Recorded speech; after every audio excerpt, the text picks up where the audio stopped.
Welcome to the Charleston Marketing Podcast, brought to you by the Charleston AMA and broadcasting from our friends at Charleston Media Solutions Studios. Thanks to our awesome sponsors at CMS, we get to chat with the cool folks making waves in Charleston. From business and art to hospitality and tech, these movers and shakers choose to call the Lowcountry home. They live here, work here, and make a difference here. So what's their story? Let's find out together. Hello, listeners. Mike Compton here, RMBO Design Strategy and Content. I've got Jake Koz here, Koz Films. Say what's up, Jake. What's up? And we have a special guest. As all the guests are special, but this one has the mustache special kind of guy. You do. If you're on YouTube, you'll see it, but you wish you were seeing it if you're listening to us on the audio. Anyhow, he's also got a face for radio. Used to work in radio. I did. JT White's in the house. Say hello, JT. Hello, JT. Good work. Good work. JT is here. He's on our board. I am. As is Jake. So we got all board cast today on the Charleston Marketing Podcast. JT, talk about Augie. I want to hear about Augie real quick, and then talk about how you got to Augie and kind of your journey to that, if you will. Yeah. And listeners, he likes to talk. So just get ready because he's a smart dude. I'm going to temper it back today because I think between Jake and I, there won't be a lot of air left in the room if we start. So my journey to Augie, I think, well, I'll start from the beginning. So when I was 16 years old, I accidentally sold a company to Sony. Me too. In the music space. That was a really good lesson. Sorry, I yelled. Like a very good lesson for me in how much I didn't want to work in music. Okay. And also just kind of business in general. What was that? Hold on. What did you do? What did you So sell? it was called accidentally. It was called rhymeandreason.net. So there used to be this. I'm very 16 years old. I was 14 when I started it. Dear Lord. So there was this thing called rapbattles.com, and it was run by this guy named Shadow, who I can't remember his real name, but that was his username. Okay. And it was like Sketch? It was a chance to you would battle online or cipher. Okay. I've been into hip hop for my entire life. And so Where are you from? I'm from New York. Okay. And so me and a couple of friends hated the forum because it was like really negative. Like everybody was just dogging you and nobody was trying to help. And this is circa what? When you're 14. So let's age ourselves. So I'm 14, so this is like 99. 98, just 99. the beginning. I wasn't even a thought. Yeah, it's true. Yeah. Just a life glimmer, was great, just a by the glimmer way. in somebody's eyeball. And so we life was amazing. This is pre-Jake. So PJ. Yeah, and so me and my friend Jake, actually, funny enough, started a website that was called Rhyme and Reason, which was like, hey, we want to help build a community of people that want to get better. Yep. Because you can't just go on and get crushed every time you'll stop liking the music. Mm-hmm. And that's not what we wanted. So we built a thing and it got pretty good, and we had a couple thousand, hundreds, or not hundreds of thousands, but 50 to 70,000 users or something like that. And then from there, we wound up unintentionally. This is why I say unintentionally. We had 2 or 3 artists that were really good, and then we started listening to some of the underground tapes that were coming out from known artists. Uh-huh. And we were like, dude, they're stealing from our website. They're stealing lines from our website. Right. Well, the phone's ringing. I'll get it. Answer it real quick. No, it's not. Oh, hello. This is Matthew. Perfect. Oh dear. Anyways. So. Take 2.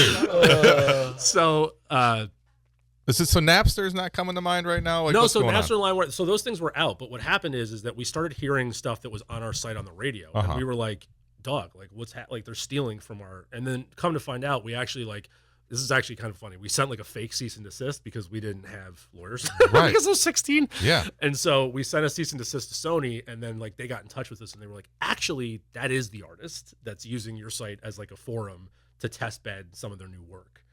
And so we had relatively well, Royce the 5'9", we had some very good MCs that were kind of using our site to test all of their new all their new rhymes, and which was cool. And then they sort of took it over, and then I don't know what they did. Oh, that's awesome. I was going. It was fun. Yeah, it was a really good experience.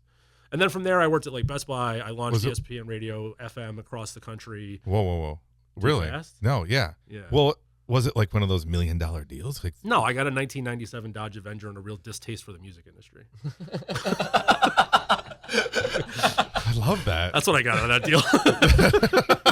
No. But you were 14, 16 years old. I was 16, so it's like man. 16, I really so wanted it's a Dodge Avenger, so. Did you really demand them a Dodge Avenger? Yeah. No, it was just that would be That's awesome. what I used with the cash. It That would be hilarious. would have been funnier if I made them give me a Dodge Avenger. That's how we did it in 99. Yeah. No, I went and got one. With the cash that we made. All it was right, not. so- It wasn't a big acquisition. Like it was like literally just like you guys go away and we're gonna do cool stuff with this. And then you became a cool kid because you had this Avenger. Yeah, and then I crashed. It's the only car I've ever crashed. Stop it. Oh my gosh.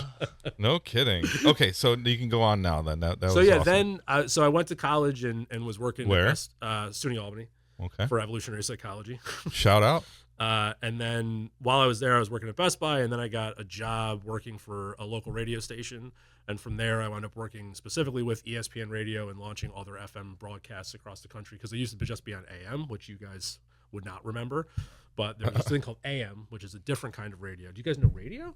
Just kidding. We're at a radio Like the whole station. numbers, right? Yeah. So like we launched that, and it got me very into the digital space. And I had an amazing boss named Bob Osfeld who was like, "Did you sell a website when you were 16?" And I was like, "Yeah." He's like, "You're in charge of the internet." And I was like, "What?"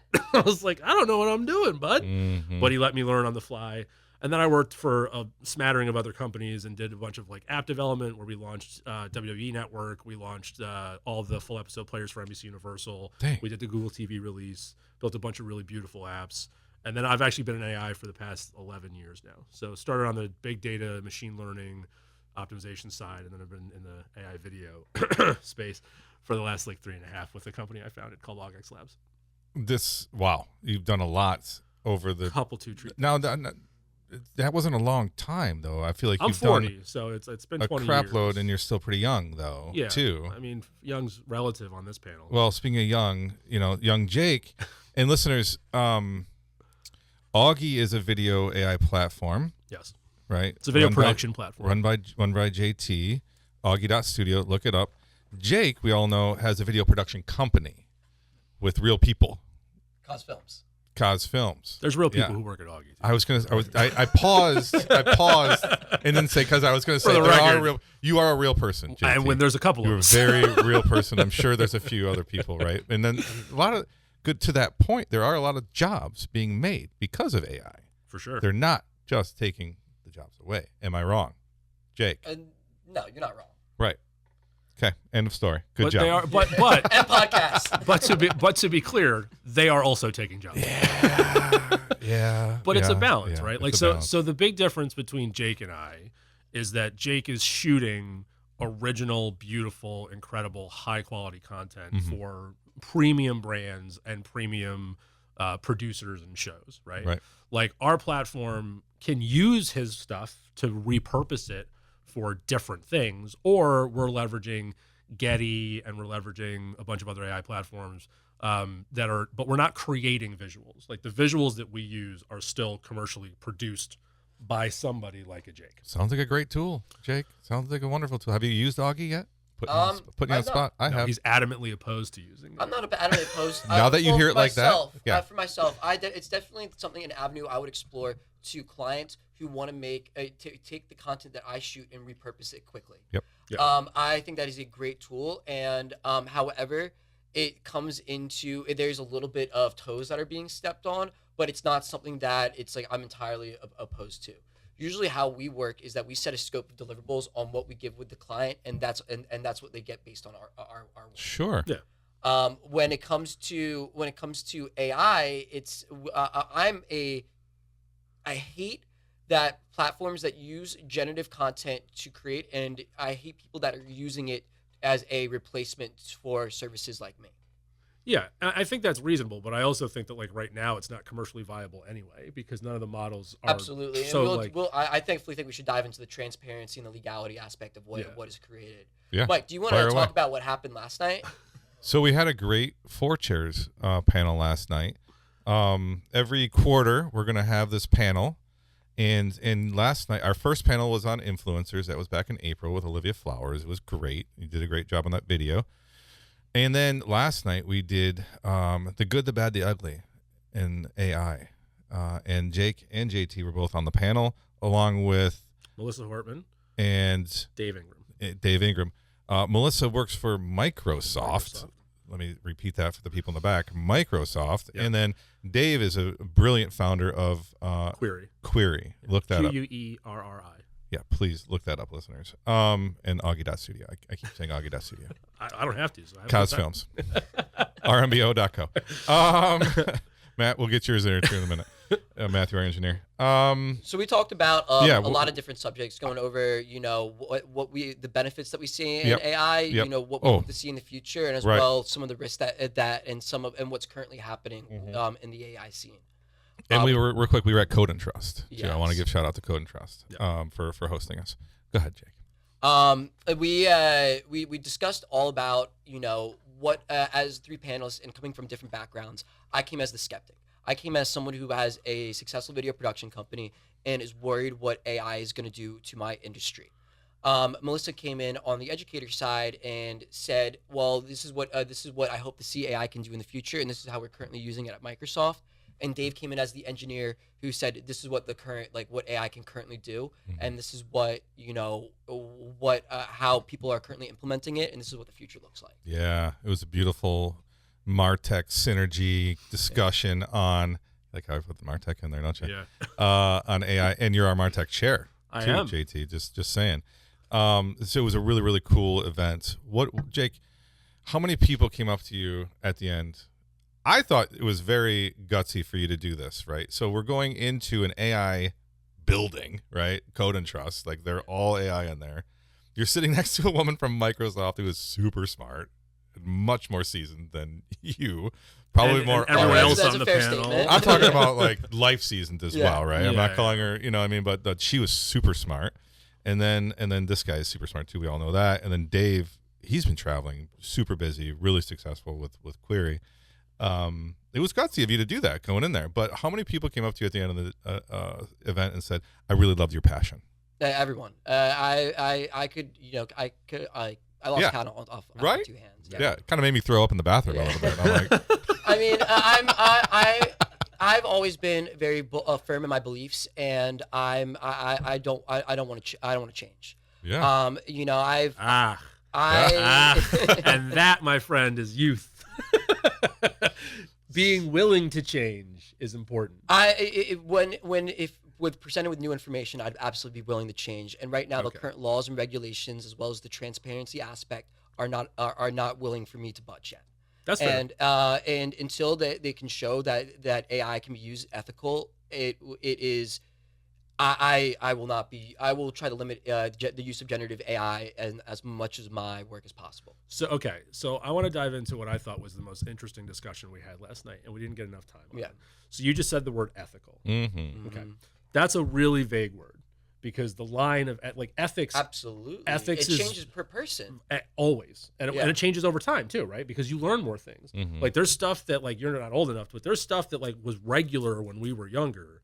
That would never fly now because our ethics have evolved. Right. So first of all, I want to be very clear for listeners, right? There's a huge differentiate, generative AI when it comes to visuals and video right now is not in a place where it's commercially viable anywhere, period, hard stop. Getty has a engine that can do it, that it is trained on proper models, it's trained on licensed content that is paid for. It's not really distributed a ton yet just because it doesn't have the whole internet, so it's not as good as the ones that are trained on the internet, right? Mm-hmm. But from that, I think it's an important differentiation that when you say generative, and you mean specifically generative video and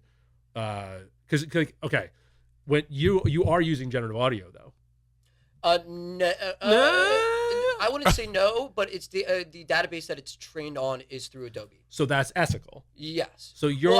Well, so this is the question that I ask people: where do you draw the line? Is using AI as a cost-effective or cost-saving measure? Mm-hmm. Now, does that ethical line shift if you're in the same industry? As a business owner who is, just is I need to put out content and need to and does not care where it comes from and just needs to put it out with the budget and uses AI. That is, that's his ethical line. But as a video business owner, I'm not going to go outsource my creative to a computer. I'm not going to do that. I'm not going to outsource my creative to an algorithm. But I think it's also important to know, Jake, that like your clients wouldn't want you to anyway, because that's not why they come to you. Absolutely. Right. Yeah. So like I'm not, and by the way, I'm not a proponent. But it's still where does it draw the ethical line? So let's say we have a huge project, and one of the scene, and after the fact, we're like, we need to get this one scene, and we don't have the money or the funding or resources to go out and get it. Okay. Do you then use AI train the data off of what you just shot and what you captured, and then have them regenerate that scene? Is that ethical? Is it? It's Sounds up to you. smart to me. I'm not. It's footage that you shot. I'm gonna. But wait, it's footage that you shot. You created this footage. Yeah. And it's learning off of what you created. So okay, so here's a real life example, right? We're not going to say who, but let's say that you're a protein brand, okay? Like you sell protein to the public. Protein. Okay. Yeah, Okay. like powdered protein, right? Yeah. That you'd find in GNC or whatever, right? So you want to create a commercial that's about people using protein and whatever. Now, and all you want to do, and let's say you have B-roll of a bunch of people from before that you've shot, or let's say that you have a relationship with Getty or Shutterstock or whoever. Is it unethical to then use AI to put your protein thing in the frame?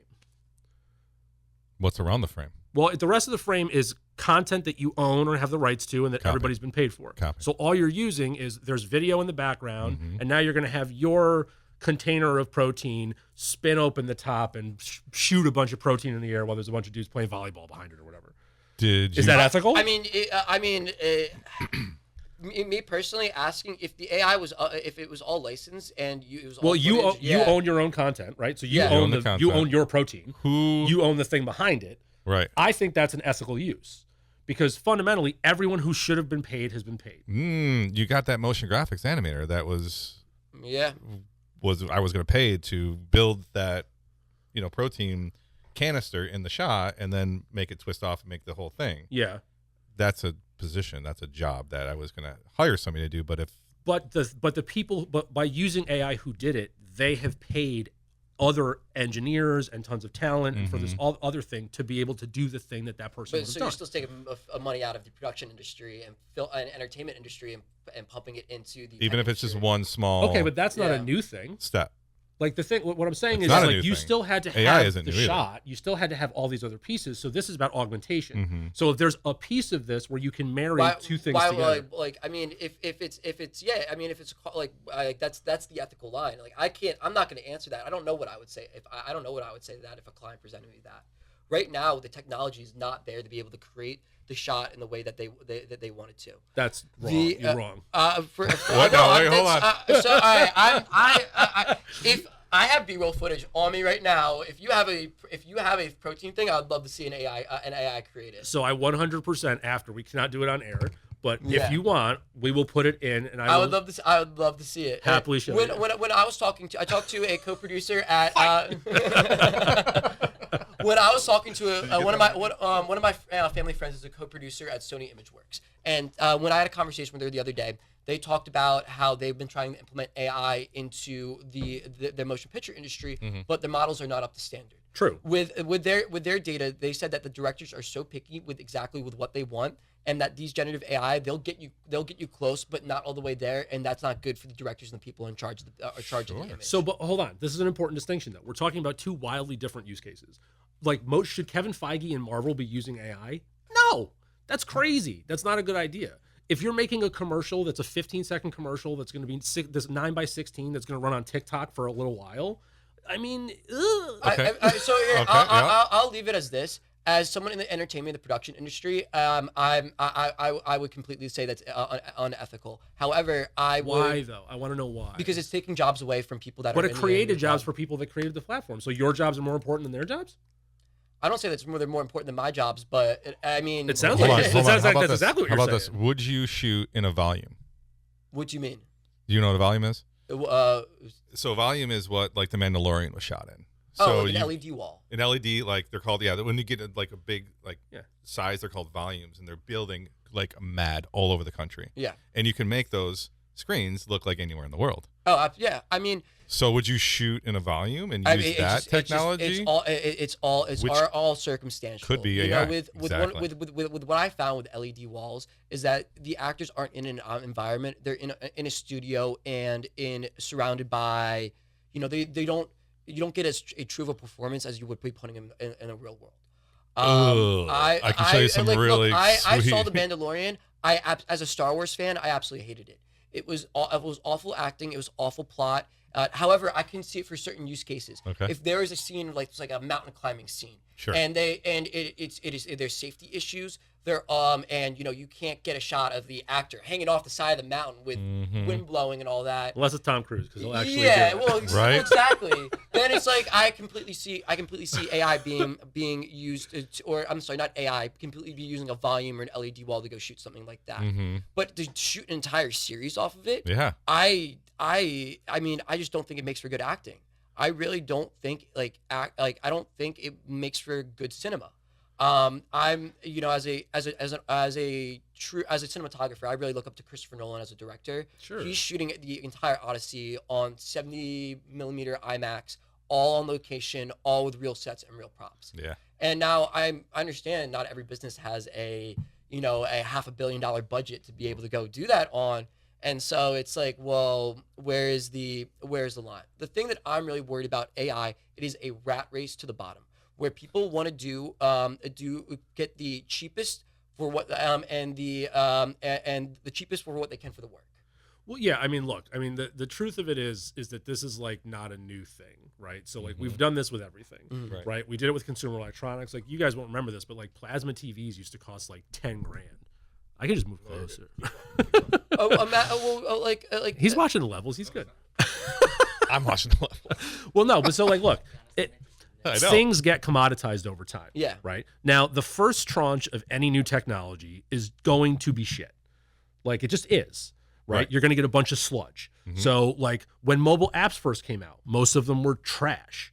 Right. Like when TVs came out, most of them were trash. When new system, anybody who's ever played a PlayStation knows the very first gen that they drop is probably not going to be great, and they're going to have to do upgrades. Anyone who's ever owned a BMW knows never buy first gen because their tech's going to break. It takes a while for everything to settle, and then you got to figure it out. Give me a sec. Okay. I see you like 2 questions ahead already. Just give me a second. What you like, I hear your fear, and I think it's reasonable and valid. I'm not invalidating your fear at all. But you also have to give everyone time, and everyone's a lot of people, to wrap their head around how this is going to work. Experimentation is necessary for invention. So there are going to be a bunch of weird shit that gets made. Some of it will be good ideas. A lot of it will be bad ideas. And after a year or 2 or 3, it will start to settle into the places. And I think in your industry and specifically, we're already seeing a lot of people pulling way back and going like, okay, so now that we know what it actually is, everybody chill out. There's total use cases for it, and there's a lot of use cases not for it, and we'll roll it out and see what happens. So I want to clarify. We were going talking about the ethical topic, and I want to circle back to that. What I'm concerned about is what happened with the Industrial Revolution and all the factories popping up in America. Sure. There was no regulations, absolutely polluted our waterways, and it still has lasted for hundreds and hundreds of years. Yeah. And I'm worried with this. Sounds like a good analogy. I'm really worried about with the AI space. We are absolutely polluting the regulations, and I get it. There needs to be experimentation, but there needs to be ethical. It needs to be legal, and it is.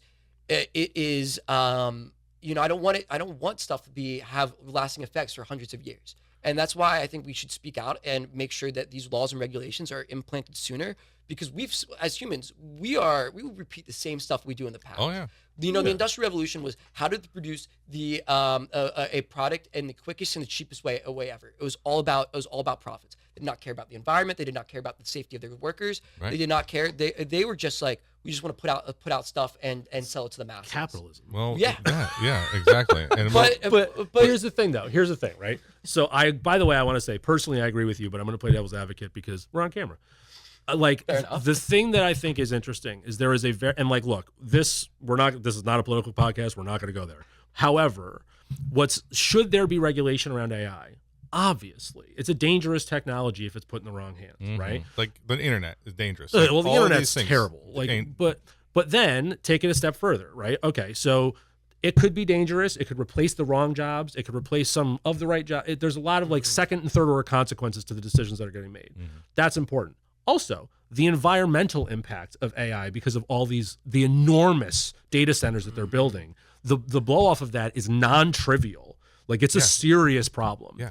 Also, all of our competitors in the rest of the world may or may not give a shit. And so there is a weird line that you have to draw, right? Which starts to get in the gray space of what's ethical and what keeps us ahead to make sure that we don't fall so far behind that we then become susceptible to having our economy dictated by somebody else or losing all of the jobs because we didn't adopt AI and now everybody here is broke and we start to fly down the socioeconomic path. I mean, like, I don't want to talk about politics, but you mentioned about the economy. I mean, right now, the economy is in shambles. We have the. It's not because of AI. No, it really isn't because of AI. Oh my gosh. But you know, there's becoming no more middle class. Yeah, that's been for years though. There's been like the wealth. I mean, it's gotten worse in the past. Of course. A hand couple where it's the wealthiest of the wealthiest are becoming wealthier, and the poor and the middle class are getting poorer. Well, the middle class is getting completely eradicated. Like you either are above a line or below a line. Yeah. But this is so okay. Let's bring it back to AI for a second, though. Please. Right. So that's interesting. Yeah, please. We don't want to lose. We don't want to get. We can't be called something on one of these podcasts. So here's what's interesting. There's an opportunity. So we started talking about this last night, and you and I have like a wildly different opinion on this. So my kids, I built a small product for my kids. It's called PlayArty. It's PlayArti.com. You can just go use it. It's free. It's an opportunity for kids to use their imagination and use AI to create visuals for themselves. You had a very fair argument, which was like, we'll just give them a pen and pencil or a paper and pen and let them go make stuff. Now, what we didn't get to talk about last night is like, of course I let them do that too. Like my daughter's in gifted and talented arts. She went to 3 weeks of camp just to use her hands. Like she did like puppetry and she did glass breaking and installations. Like I'm a big I love artists, which is why you and I ultimately will always get along even when we disagree. However, I do think there's a very interesting thing with AI, which is that it's an accelerant to creativity. So people who aren't as naturally gifted as you and aren't as naturally a visual thinker as you now have the opportunity to take the thing that's in their head that their hands physically cannot do and start to put some shape to it. And I think there's something beautiful there. And ultimately, if you think long term, that will create more opportunity for more people and access because it's pretty inexpensive right now. Like the fact that you can have ChatGPT Pro for $20 a month is a wild deal because coffee's like $10 right now. Exactly. Right? I think cigarettes in New York City are probably over 20 by now. Right. Like there's other things you could cut out of your life and have a full GPT instance that's dedicated to you that you could be training on the way you think and talking and figuring out new business ideas, how to better figure out like how to handle your finances, like the things that it's actually good at. So I want to touch on two different things here. First, you said about the kids in the using it was a PlayArty.com. Yeah, dude, this is the cutest thing I've ever played with. This is so cool. I'm doing it right now. Yeah, it's adorable. Yeah, let me turn PlayArty.com. So also, look, I added all these elements. Go yeah, ahead. so you just pick some elements. This is such a bad visual right now. Sorry, podcast. But like what we did is like we just created this. By the way, this was made by an artist. Yeah. All of these pieces were made by artists. Actual people drew all this stuff. But what happens is it just goes through, and you said a dog, on an iceberg dancing. And we have prompts behind the scenes that you just got to give it a second. It'll load. Oh, okay. It's creating. So it'll go through and like we have prompts to make it safe because the internet is a scary place and it does a lot of weird stuff. It's also relying on Replicate to run, so it might not actually work. But what it does is it will just create a fun image based on the things that you selected. So you have some place to start from. Oh, it didn't work. Oh, well, what a bummer. By the way, see, pen and paper would never do that. By the way, I pay for this out of pocket. You do. I pay for this out of pocket for my children. This is wild. not a real this thing. Is crazy. All right. So when you first described it last night, I thought you were talking about something like Google VO. No, God no. Where it's they're kids. Like I'm not gonna give my kids. Listen, sorry, but the internet's for porn. Like you got to keep this all away from things. So like this is a very very specific use case where kids can go. I would like to see a giraffe skateboarding on the moon. Yes. And you can give them a visual for it. That's fun. Yeah. I mean, it's harmless. And that's so dumbed down than what I was thinking. Yeah. All right, and then that's fine. But like, if you're like trying to train kids on like how to use like my big fear and my concern is with using AI models to learn how to create stuff is that people don't actually learn the mediums, they learn how to use the AI model. And that's a reasonable concern. I think that's a fair concern. There is, they're not like when I got into, and you mentioned that I'm very gifted with the videography. It's not a gift. It's years and years of learning, years of YouTubing, it's a gift now. Years of trial and erring. It's a skill. Yeah. It's not. It's right. It takes practice. It takes practice. Yeah, and it's something I practice every single day, and to be able to. And so it's like I said it, but I wasn't given a all right, hey, go find Google Images and throw them in an editing software. It was like, all right, here's a camera. Here's how you take a photo with the camera. Here's all the settings you use. Here's how you lay it. Here's how you move the actors. Here's how you record audio. Here's how you throw everything together to create it. It's not like, all right, give me stock footage of XY of Dr. Smiling holding pill bottle. But I think so. Okay, but I think there's so I've been saying this for years on like stupid panels and stuff. Like content is king. Yeah. Curation is queen. Okay. How you curate the content matters. The type of content you're making, nobody wants computers to make. Yeah. Nobody wants that. I'm not asking for that. I don't want it. So you also brought up earlier about having your own instance of ChatGPT. Did you see the Harvard study about how ChatGPT, 95% of users after using ChatGPT became 78%. There was 78% of people's cognitive load went down. Yeah. Right. Which is a lot. Now, that said, right, I think that, first of all, remember, evolutionary psychology is what I went to school for. Yeah. How you run tests matter. Absolutely, yes. Right. Right. The subjects of that test are we don't know who they are. They need to be Correct. peer reviewed. We don't know the actual full, we don't know what the tasks that they were given. How dumb they were before. Right. So they were assigned to write an essay, and one was giving a control group to write an essay every single week for a set period of time to be able to do that. And then the other was given ChatGPT to help out. And in the beginning, they used it sparingly, and by the end of the cognitive load went down because they didn't have to do anything because it didn't form. Yeah, but I would also argue that that's a really poorly run experiment. Now I know that I didn't like Harvard. Well, I mean, it's very much clickbait headlines. Right, cognitive load went down. Right. The whole the point of that is that if you give people are people. Yeah. If you give anybody a shortcut, the amount of people that will stick to their guns and not hit the shortcut is unbelievably low. It's even lower than you think. At Koz Films, we don't do shortcuts. Just saying. Sponsored by Koz. Yeah, right. But look, I think it's important. Look, I hear what you're saying. But when you think about I'll tell you very specifically, and this is the thing I didn't get to say last night because Mike told me not to talk that much. I never said that. I would never say that. Mike tells me that all the time. I don't listen. I do say that. No. So here's the thing. So in that room last night, we were very lucky to have a bunch of College of Charleston students, and I think that was fun. I love when those kids come out because they have great questions. And your collegiate board over here. Yeah. So Thank you, Jake. But so here's the one thing I didn't say to them that I wish I did. All of them should be spending $20 to have their own instance of GPT, and here's why. Specifically the terms and conditions. Specifically. Because if you pay, it's a different wall. Yeah, that's what Jamie was telling us. It's a completely different wall. So paying that $20 so that your intellectual property and the things that you're asking are contained and remembered in your own instance is worth the money. First of all, just to save the stuff you want, because God forbid you look, I don't think anybody at ChatGPT is reading your idea. They don't care. It can be used in lawsuits where AI isn't protected. Where if you type something up in AI, the government can. Yeah, the government can take your texts. The government can take your emails. And then now with Twitter and or not Twitter, X, you're now still Twitter. Well, okay. I'm calling it Twitter. I don't call X, Twitter, whatever, same difference. Yeah.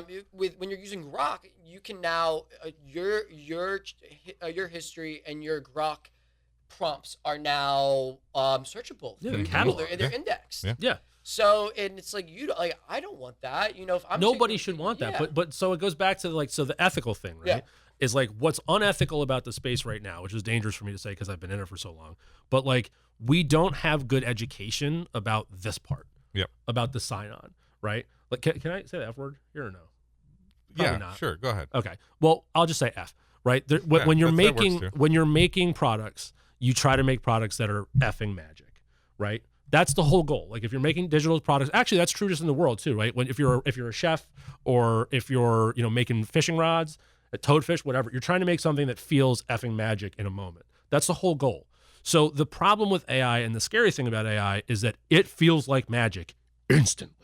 Immediately. There's an immediacy to it. Yeah. And that immediate dopamine hit of like, oh my God, like that's a real physical reaction. Don't get me down the dopamine I ladder. mean, but it dopamine really is such a huge issue, especially with like people my age, with like the TikTok, Instagram, social media algorithm. Screen time. It's an instant hit of dopamine. Yeah, it's so listen, there's been this gets into my world of stuff that I like as a nerd. Like it's really scary. It is. That said, like thinking about how you ethically use AI every day though, like once you get past the effing magic, there are fundamental use cases for it that I think really are. Like, look, I use it a lot. Obviously, I work in AI. I've been using it for years. You're building stuff for free. We talked about this last really night, neat. where like I'm not going to get as much as I dislike AI. I'm firm in my beliefs in my models. I'm not using generative AI. However, there's editing software being built, like, or my editing software is being built with AI features on it. You can't get away with it, and these AI features save so much time. Yeah. Right. And this go back into the cost-effective and ethical measure. Yep. Well, I'm still going to be editing it. I'm still going to be doing all this stuff myself. And now instead of then having to go hire someone to go do the audio or the audio mastering or removing stuff from a dialogue or spending hours of my time doing that, I can go hit one button with AI and it will do it for me. Right. And so it's like, well, but that's taking jobs away from your industry. well, I mean, is it like I said, the ethical, like where do you draw this? Yeah, where's your line? Yeah, exactly. Yeah. And so it's Adobe.podcast, by the way. If nobody knows about that. I mean, Go to Adobe.podcast. Trade secret here. Yeah. You can solo an audio track from a video production that has noisy background. Just export that piece of dialogue, run it through Adobe Podcast, fine-tune your settings, and then download and have that be in your editing Dude, software. Descript, like I have a podcast. Like Descript is crazy because you put Descript in, it'll get rid of all your filler words immediately. It will Descript, is that what you're saying? DBSCRIPT. It's a great platform. Riverside FM does the same thing. They have all these platforms that will just automatically consolidate all your audio, get rid of all the background noise, isolate everybody, and get rid of all filler words, and they'll actually fill it, and you won't even be able to tell. Crazy. That's I used to have to do that in GarageBand, like word by word. We're not going to escape AI in the future. No. Like currently, Not the future, now, Or my yeah, man. I mean, Right. It's here now. with cameras are currently being built with AI chips built into the camera itself, where what they are have they doing there? Yeah. where it's autofocus training, where they're training their a large data set of images on to be able to detect people's eyes, if it's a plane, a bird, a moving car, an animal, a dog, and be able to pick that exact preset to be able to focus better and tell your camera, this is what I want you to focus in on my image. Sweet. But so this is interesting. Now I'm going to take your side for a minute. So here's why I hate that, right? The reason I hate that because I also love film. Like I love films, right? Like the reason I hate that is because there's a thing in Japanese culture called was it wabi sabi? Do you guys know wabi sabi? I've heard of. So wabi sabi is this idea that it's the imperfection that makes perfection. I agree. Right. So the thing is like when you think about like Wes Anderson, like the way Wes shoots things is often out of frame or a little out of focus until it's in focus. And so now if the camera starts doing the same thing for every film, I'm not interested in that. Well, I mean, there's settings you can pull focus, and I'm talking about in a sense where you need that setting. There's always a spot to turn off your focus on all cameras, and even in film and cinema today, But they don't use lenses with autofocus on it. Of course they don't. They still have a focus puller who is doing all that. Well, some of them are shooting on film still. But the point is though is that to my point earlier about humans, the longer a thing's around that just does a thing for you, the more people are going to go, oh, that is pretty easy. And they'll start to sacrifice this or that or one little thing. Like, I do think that like the separation of art, creativity, and business, like art and creativity, I think using AI as an accelerant to what you want to do and then going and creating with your hands and brain is my favorite version of that, right? The business world, like, I'm gonna be very clear. People are losing jobs. Hard stop. Like, it's coming for a lot of people's jobs. They're going to have to figure out how to be better at different things. Call centers, I mean, you name it. There's just a lot of stuff. There's a lot of rote activities that don't actually have to be done by human beings on a regular basis that are both wildly inefficient and not particularly good because human error is a real thing and the machines don't mess up simple math. Like, if you're just rounding stuff up, like, dude, AI's good. It's got you. Like, you're good. So I think trying to, like, my personal ethical dilemma is, like, in the art and creation space is where's the line of like starting to help you get creative and get something from brain to paper and then actually putting it in the world. I mean, I talked about this last night. You know, a lot of big agencies are using like sites like Google VO to create storyboards. So before we go into a production, we will meet with the client and we'll try to get them exactly with what they want. Mhm. You know, if we're doing, like, for example, you hire me to do a 30-second ad for a, let's say a soccer company. And I will literally, so back in the day, we'd draw out the exact frame by frame aim of every single shot that we were going to get for that video. Yeah. Then we take it to the client, we pitch it to them and say, do you approve and sign off on this? Now, what AI is helping with is now taking those storyboards and, you know, being able to generate what we actually drew, be able to show that to the client saying, hey, we're not going to be able to use this for the final product, but this is really similar to what it's going to look like. We're just going to have to go out and shoot. Yeah, Another and way it's is super making it efficient easier. for you Mhm. because now you're not wasting production time on site, because if you have to go reshoot, which is everybody's nightmare, right? Because now the sun's different and like all the things that you have to take into consideration. Like, I think that's a really interesting use case, but it still requires you to go shoot the thing. And like, you brought up the Coca-Cola thing last night, right? So for people who didn't know, Coca-Cola had an ad that they made entirely through AI, and it was a very poorly thought out process on their part, and it was an even worse release. It just did not go over well, right? They, as a company who is Coca-Cola, probably shouldn't be trying to cut corners. Like, you, first of all, you have a brand expectation that you've already set in public. Like, as a marketer, like, I thought that was a wild choice, because like, people expect a certain aesthetic tone and life to the things that you do. And then they sort of like were devoid of that because they were like, well, we're going to try something else. I appreciate the attempt, but like making it your actual Christmas commercial, bold strategy, Cotton. Let's see how it rolls out. Like, they should be calling people like you. Like, they're always going to need people like you. But I do think there's space for all these other small businesses that just want to have like a better Instagram. So now I want to play devil's advocate. You remember the Clichy commercial that aired like a couple months ago during like a big sports game? Yeah. It was the Clichy's it's sports betting app. Yes, it's a life betting app where you can bet on outcomes of life. And What? yeah, you know, it's like the South Park just made fun of it last night. It was really, did you watch it? I didn't see it, It was no. so funny. It was good. I gotta watch But they had a really successful commercial with Google VO. But and I want to say, like, it blew up. It was trending. It was, you know, extremely popular and really well rated. However, I think at the same time, they did it on top of a trend. They hit it at the peak of a trend, and the ridiculousness, the timing, and the placement mattered so much. So much more. Queen. Yeah. Yeah. Look, I think that that's part of the thing. Like, right now, every couple of years, specifically in the media space, but like just in general, there's buzzwords, right? It was the year of connected televisions. It was the year of mobile. It was the year of second screens. It was the year. We've been doing this forever. Like, now it's AI. Everybody's going to be doing AI. That particular thing, I actually appreciate the way they did it, because they leaned all the way into the ridiculousness of it, right? They played that really well, and it was a fun little thing, right? But they also were very upfront about what it was. They were like, this is basically an AI sludge video, and we think it's funny. And like, sick. That's like, if that's actually your campaign, then you should do that. But trying to pass it off as not your campaign and pretending that this is normal, this is what we've always done, but then using a completely different technology and not using any human beings to do it, or a limited set of human beings leveraging AI technology, that feels disingenuous. When you asked us last night, I think the opening question was, what do you see AI? AI should be complementary to your workflow, not supplementary, where it should not be used to replace an entire process. However, they're just making things more efficient. I mean, I'm going to be honest with you, dog. I disagree. Like, I think in your workflow, And maybe in the creative industry. in your workflow, I think that's fair. But like, go talk to some people that work in office jobs, buddy.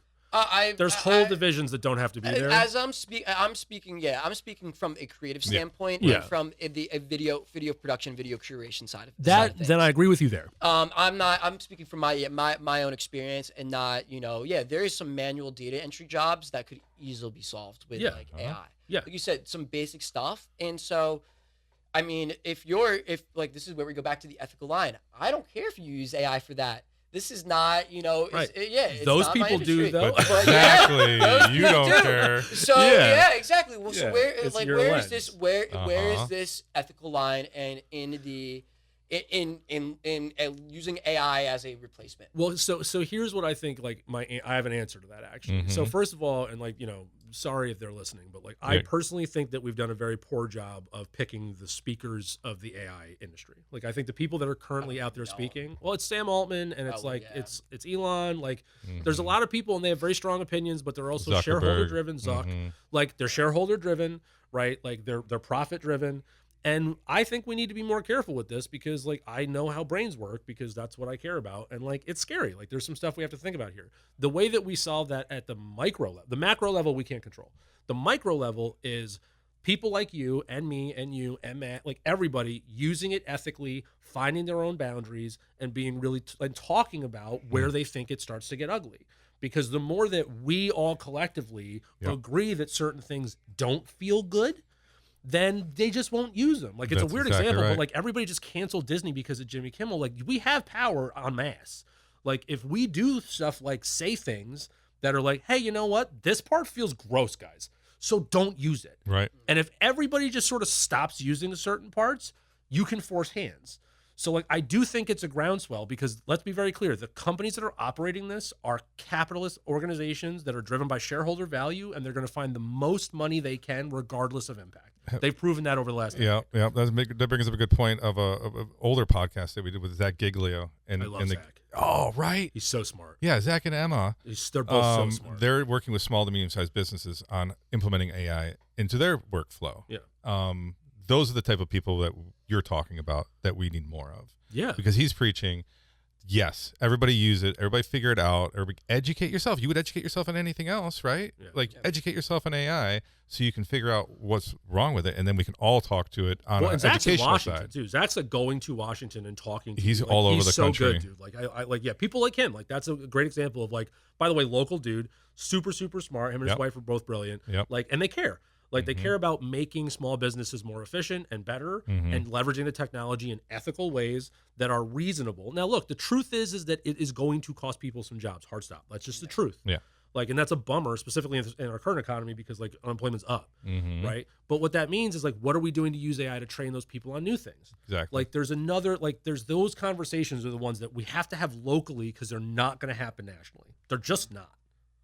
That's a great point. That's a great point. We're kind of wrapping up here, Jake and JT. Yeah, I mean, one of the other things that I want to talk about that we touched on is the transparency and the legality of some of these models and what we create and what's created. Like you mentioned Disney earlier. Disney is suing Disney, Universal, and Warner Brothers are now currently suing Midjourney on because when you type in Midjourney create Darth Vader, an exact replica or exact copy of Darth Vader will pop up, and that is Disney's and Warner Brothers and Universal's intellectual property. Yeah. And so with these models, it's like you have to be careful, and that's why I really like what you brought up with the ChatGPT. Nothing in and I forget who someone brought it up last night, but the first law of copyright is that if in order for something to be copyrightable, it needs to be created by a human. Yeah.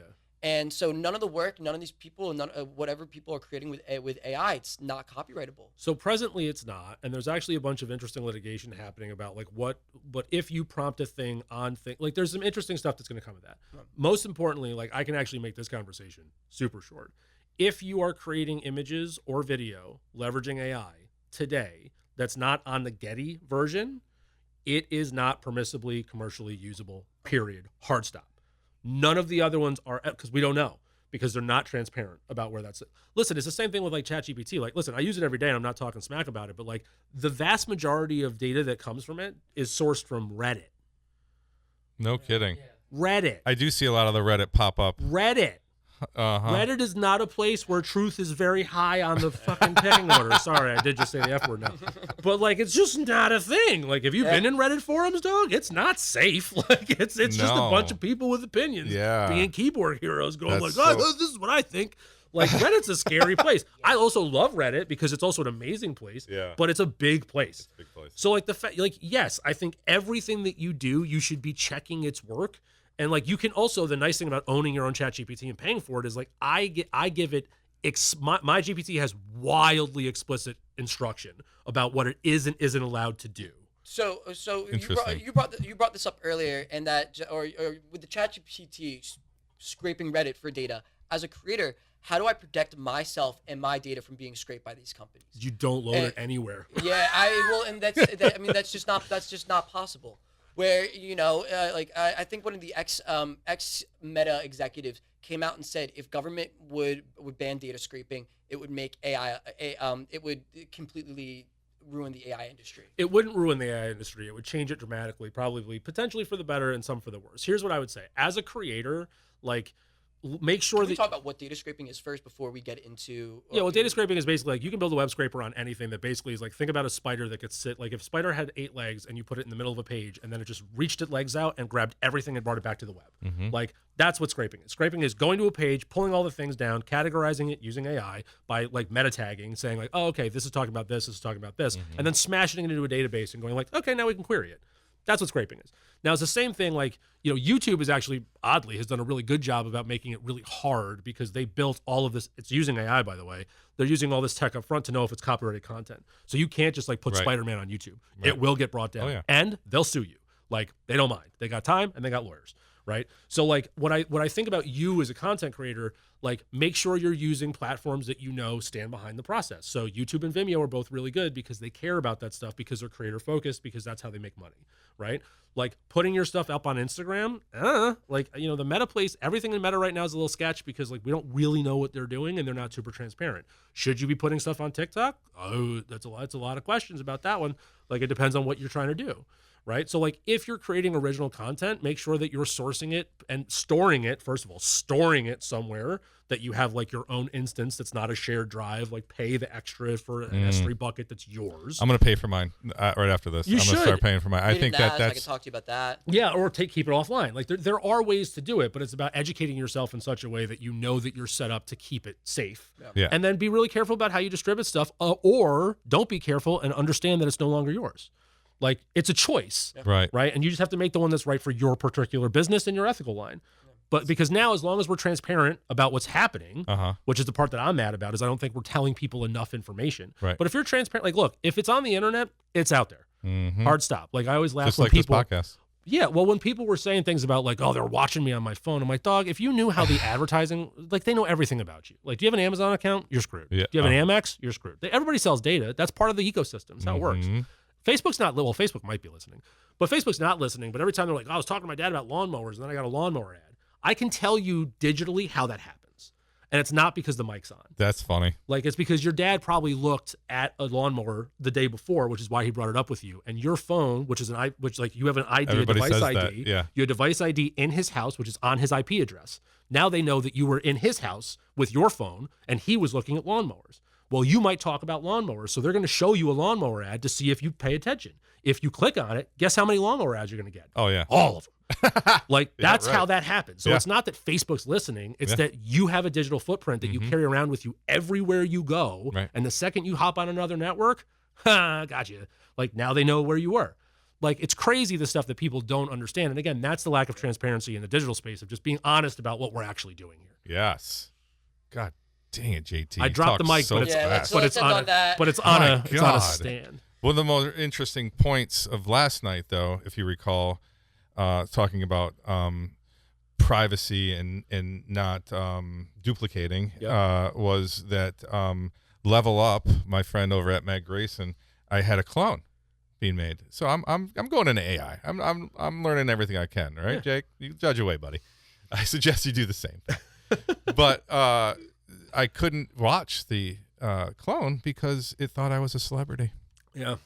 That's what he really wants to end on. Yep, that was it. That's was exactly what I wanted to end on. So go ahead and listeners, make a comment on what celebrity you think that it thought I was. Steve Buscemi.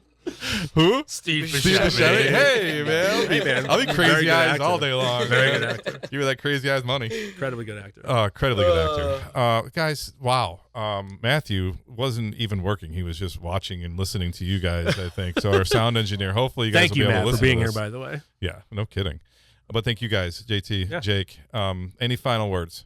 No, this is great. I mean, like you said, JT, we can have, I think this shows great. One thing as society as a whole, I feel like we're going into where people can have opinions on stuff and then like absolutely hate each other. I think this shows that we can both differentiate, and have opposing viewpoints, but still be able to get along and go have a beer afterwards and go laugh about it. That's it, man. What I would say is experiment intelligently. Like that's what I encourage. And ethically. Well, that's intelligence. I think ethically is being intelligent, but like that's what I encourage my kids to do all the time is experiment intelligently. So like experiment intelligently, right? Like go see what the stuff does, be aware of what it is, and then make your own choices. And don't trust anybody else to make the decision for you. Go make your own choice. God, love it. This is what podcasts are all about. Thank you to our sponsors, Charleston Media Solutions. Thanks to JT and Jake. Which one? Augie.studio? Sure. Go with that one. Kozfilms.com. Kozfilms.com. KOZfilms.com. KOZfilms.com. Charleston Media Solutions. Let's thank DJ Jerry Feelsgood. Why not? We haven't given him a shout out in a while. Thank my mom. Hey, what's up, Ma? Thank your moms, too. Matthew for being on the board today. Yeah, thank you, Matt.